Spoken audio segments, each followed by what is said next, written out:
It started with a single note, tucked under the windshield wiper of her car, barely noticeable beneath the early morning dew. Emily Carter, though that wasn't her name anymore, almost didn't see it. But when she did, her hands trembled as she read the message. You can't hide forever. Her stomach clenched. The world around her faded. The quiet suburban street she had called home for the past 6 years suddenly felt suffocating. She swallowed hard, forcing herself to stay calm. Maybe it was a prank. Maybe it was nothing. But deep down, she knew the truth. Daniel had found her. For 6 years, Emily had lived under a new identity. Anna Reynolds, a schoolteacher, an engaged woman, a survivor. She had built a life from the ruins of her past. A past she thought she had left behind forever. But the signs were there, small at first. Her front door left open when she knew she locked it. Strange numbers calling her in the middle of the night. The eerie sensation of being watched when she was alone. And now, the note. Emily's hands shook as she ripped it to shreds, but the damage was already done. The fear was back. And soon, she'd realize, this wasn't just a warning. It was a promise. Because Daniel Carter wasn't just coming for her. He was already here. But here's the twist. Daniel Carter was dead. Or at least, that's what the world believed. So who had left the note? And why did the nightmare she escaped feel like it was only just beginning? 6 years ago, Emily Carter died. At least, that's what the world believed. The truth? She faked her own death to escape the man who had sworn to love her, but nearly killed her instead. To anyone on the outside, Emily and Daniel Carter were the picture of a happy couple. They met in college, young and in love, inseparable. Daniel was charming, confident, the kind of man who could walk into a room and have everyone eating out of the palm of his hand. Emily fell hard. At first, the signs were small. A possessive glance when another man spoke to her. A firm grip on her wrist when she tried to walk away from an argument. Apologies that came wrapped in expensive gifts, always followed by promises that it would never happen again. But it did. The first time Daniel hit her, Emily told herself it was a mistake. The second time, she convinced herself she had provoked him. By the third, she stopped making excuses, but it was too late.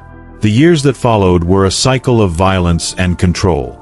Daniel dictated what she wore, where she went, who she spoke to. He monitored her phone, tracked her every move. And when she tried to leave, he reminded her, "You're mine. If you ever try to run, I will find you." Emily believed him. Until the night she almost died. It was supposed to be an anniversary dinner. A fresh start. But one wrong word set him off. She barely saw the wine glass before it shattered against her face. The next thing she knew, she was on the ground, blood pooling beneath her, Daniel standing over her with a look she had never seen before, cold, detached. She should have died that night. Maybe Daniel thought she did. But when he left her lying there, assuming she wouldn't survive, Emily found the strength to crawl out the door. She drove herself to the hospital, barely conscious, and made a decision. She wasn't just going to leave. She was going to disappear. With the help of a domestic violence advocate, Emily faked her death in a house fire, leaving just enough evidence to make authorities believe she had perished. Then, she vanished. New name, new state, new life. For the first time in years, Emily, now Anna Reynolds, felt safe. Or so she thought.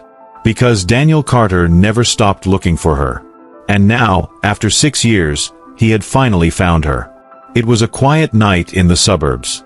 The kind of night that made Emily, or Anna, as she was now called, feel safe. Her new life was perfect in its simplicity. She taught second grade at the local elementary school. She had friends, a routine. She even had love again. Mark Lewis was everything Daniel wasn't. And patient. A man who loved her without conditions or fear. They were engaged, planning a future together. And for once, Emily thought she could breathe. But peace is fragile. And that night, it shattered. It started around midnight. Emily was in bed, half asleep, when she heard it.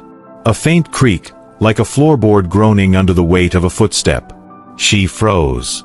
Her mind raced. Maybe it was nothing. Maybe it was the house settling. But her instincts, sharpened by years of survival, told her otherwise. She held her breath, straining to hear. Then, another creak. Her heart pounded. She reached for her phone, but it wasn't on the nightstand where she always left it. Panic clawed at her throat. She remembered setting it there. Someone had moved it. She slid out of bed as quietly as she could, her bare feet hitting the cold floor. Her eyes darted to the bedroom door. It was closed, but she could see the faintest line of light from the hallway. And then, the doorknob turned. Emily's breath hitched. She backed away, her mind screaming at her to run, but her body was frozen. The door creaked open, inch by inch, and standing in the doorway was the man she had spent 6 years running from. Daniel. He didn't look like the man she remembered. His once polished appearance was gone, replaced by something darker. His hair was disheveled, his clothes wrinkled and stained. But his eyes, those cold, unrelenting eyes, were the same. "Miss me?" His voice was soft, almost a whisper. Emily's body moved before her mind could catch up. She bolted for the bathroom, slamming the door behind her and locking it. Her hands trembled as she fumbled for the light switch. She needed her phone, but it wasn't there. Nothing was there. Then she heard his footsteps. Slow. Deliberate. Getting closer. He knocked once. "Anna," he said, using the name she had chosen for her new life. The name he wasn't supposed to know. "You can't hide forever." Tears streamed down her face. She pressed her back against the cold tile, her mind racing. There was no way out. The bathroom had no windows, no escape. She was trapped. And then, silence. For a moment, she thought he was gone. But then she heard it, the sound of a key turning in the lock. She had changed the locks when she moved in. No one else had a key. But Daniel wasn't just anyone. He had been watching her for years. He knew her routines, her secrets. He knew everything. The lock clicked. The door swung open. And Emily Carter realized, this time, there was no running. The neighbors called 911 at exactly 12:47 a.m. A woman's scream. A struggle. Then, silence. When officers arrived at the scene, they found the front door wide open. Inside, the house was in disarray. Furniture overturned, glass shattered, a clear sign of a violent struggle. But the most chilling detail? Emily Carter, or Anna Reynolds, was gone. Her fiancé, Mark Lewis, arrived minutes later, frantic and confused. He had been working a late shift at the hospital and had no idea what had happened. But when officers asked him the first question, his blood ran cold. "Did your fiancé have any enemies?" Mark hesitated. He thought he knew Anna. Thought he knew everything about her. But standing in the wreckage of their home, he realized there was an entire part of her life he had never known. That's when Detective Laura Hayes stepped in. Hayes was good at what she did. Too good. A decade in homicide had given her an instinct for when a case wasn't what it seemed. And from the moment she set foot inside the house, she knew this wasn't a random break-in. This was personal. A deeper search of the house turned up several disturbing clues. 1. A series of threatening notes. Some had been crumpled and thrown away, others stuffed inside a drawer. They all said the same thing in different variations. You can't hide forever. 2. No forced entry. Someone had used a key to get in. That meant it was someone Emily knew, or someone who had been watching long enough to make a copy. 3. A hidden phone under the bed. It wasn't Emily's. The SIM card had been removed, but Hayes knew what it meant. Someone had been tracking her. The first theory was simple. Mark was involved. He was the fiancé, the closest person to the victim. In cases like these, it was almost always the husband or boyfriend. Had he discovered Emily's past? Had an argument turned violent? But Mark's alibi checked out. He was on camera at the hospital all night.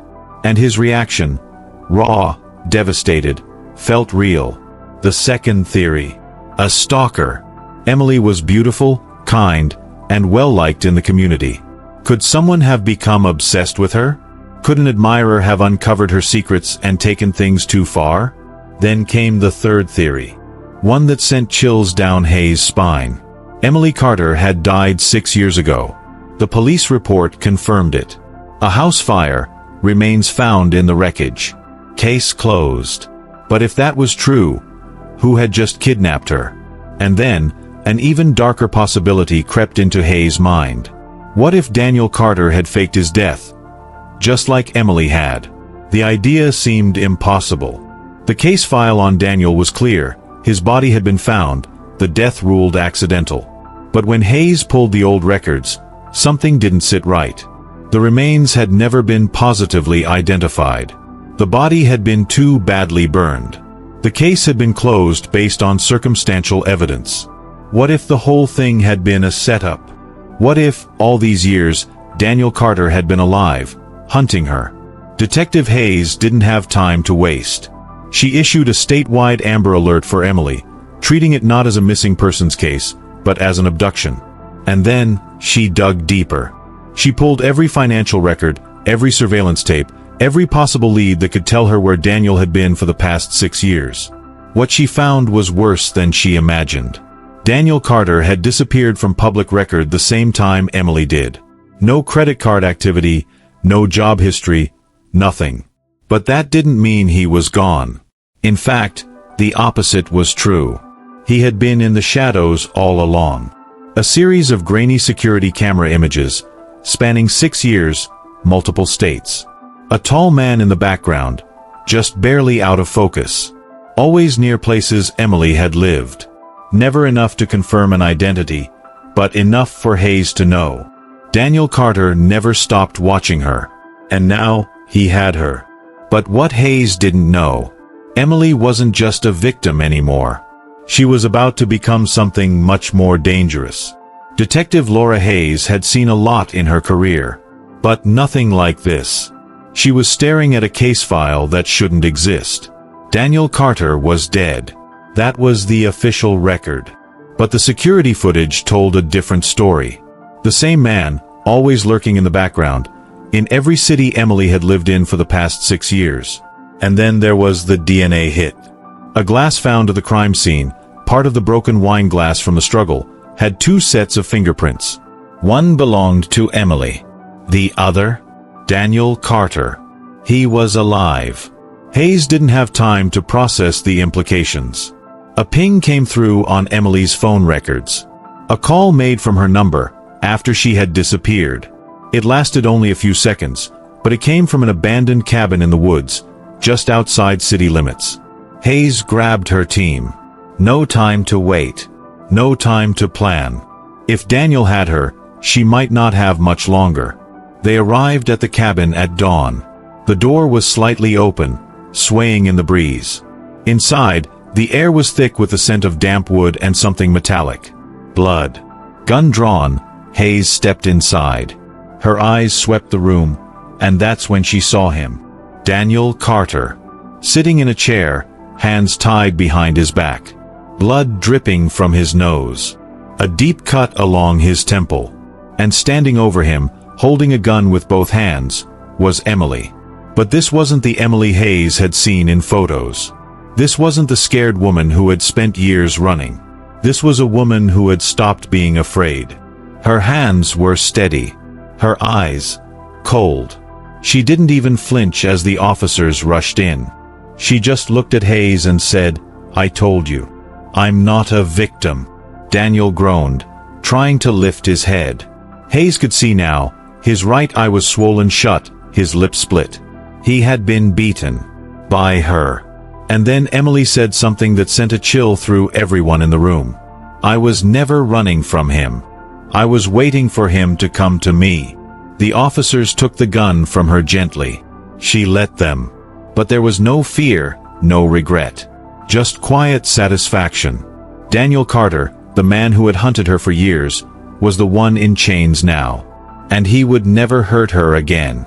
Emily Carter didn't say a word as they put the handcuffs on her. She didn't resist. Didn't cry. She just watched as the officers dragged Daniel Carter to his feet, his face a swollen mess, his breathing labored. Detective Hayes had seen many women like Emily before, survivors who had suffered in silence for too long. But Emily wasn't like them. She wasn't just a survivor. She was something else entirely. At the station, Emily told her story with icy precision. Yes, she faked her death.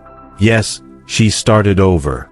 And yes, she knew Daniel was alive before anyone else did. She had known for years. The truth. She had never stopped looking for him, either. She found the clues before the police ever could. The hidden cameras he left near her home. The burner phones used to track her.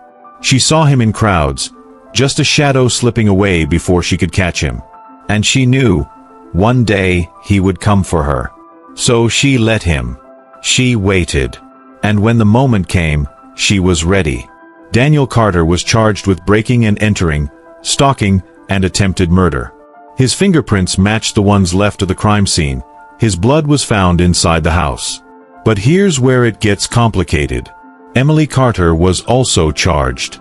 Assault, false imprisonment, attempted murder.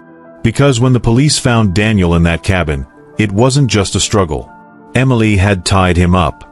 She had beaten him. She had taken justice into her own hands.